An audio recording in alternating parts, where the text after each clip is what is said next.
A cold wind pushed against the door as Mark stepped into the building for his first night on the job. He stood there for a moment, breathing in the smell of old floors and forgotten hallways. Nobody wanted this job. It was the kind people whispered about.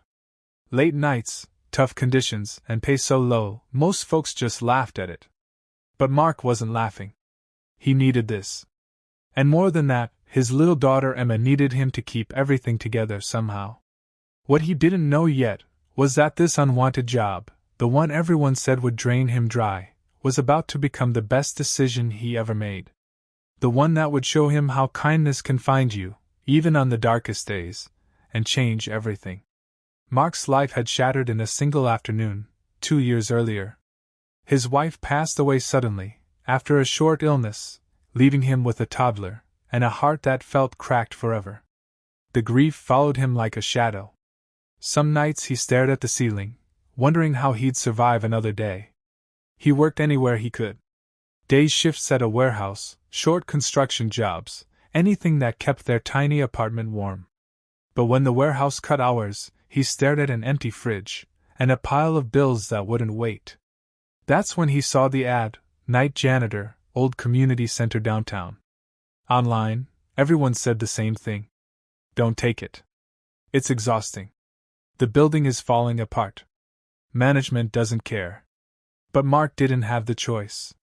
He applied, got hired the same day, and showed up that first night with tired eyes, and a fire that only love for his daughter can give.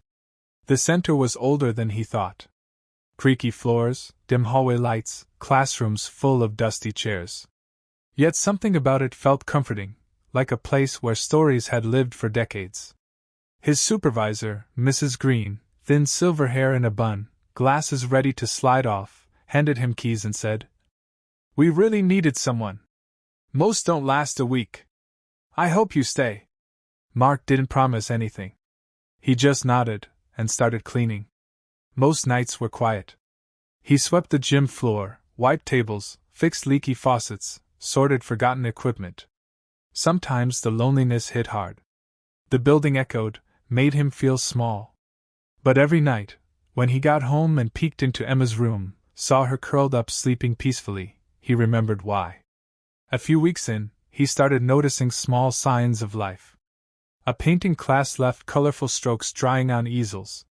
An after-school program pinned kids' drawings on the walls.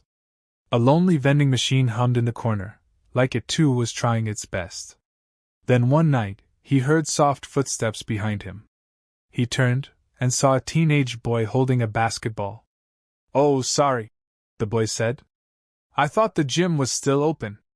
Didn't know anyone was here." Mark smiled. "You can't shoot around if you want. I'm just cleaning." The boy hesitated. "Really? Most janitors yell at me." "Not tonight," Mark said, handing him a stray ball from under the bleachers. The boy grinned, and started shooting free throws. For the first time in months, something warm broke through Mark's tired shell. The next night the boy came back. And the next. Soon it wasn't one boy, it was 3, then 5. A small group of teens with worn sneakers and lives that hadn't always been kind. They talked to Mark while he cleaned. School drama, dreams of making the team, anger, hope.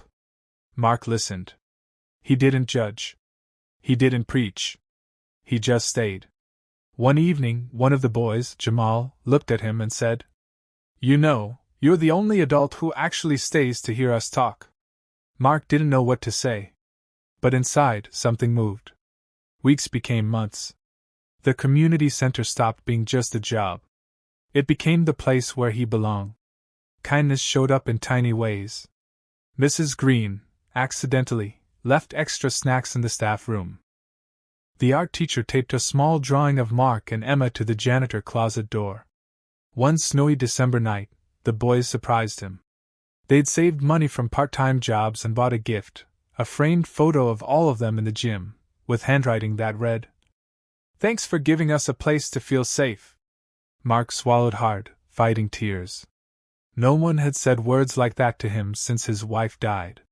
But the moment that changed everything came at the center's winter fundraiser.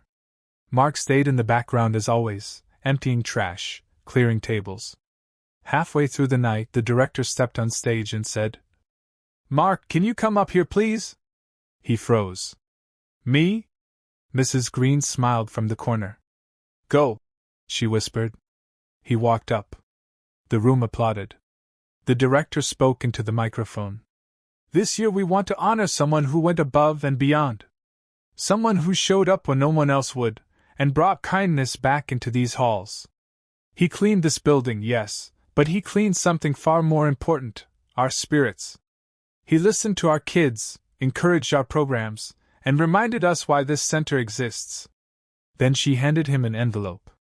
Inside, a letter of promotion. Full-time staff. Higher pay. Benefits. Even a small office. For a moment Mark couldn't speak. The room blurred. All he could think about was Emma, and how this job he took out of pure desperation was now giving them both a real life again. He whispered, "Thank you," but it came out shaky, more breath than words. That night, when he got home and lifted his sleeping daughter from the couch, he held her a little tighter. Kindness had found him, first quietly, in small gestures from people who owed him nothing, then loudly, in a room full of applause. And he understood something simple and true. When you choose kindness, even on your hardest days, life finds a way to give it back. Not always fast. Not always how you expect. But always, eventually, in a way that reminds you goodness still matters. Sometimes the job nobody wants becomes the place where everything begins again. So let this be your reminder. Kindness doesn't have to be big to change a life. It just has to be real. And you never know whose world you might help rebuild.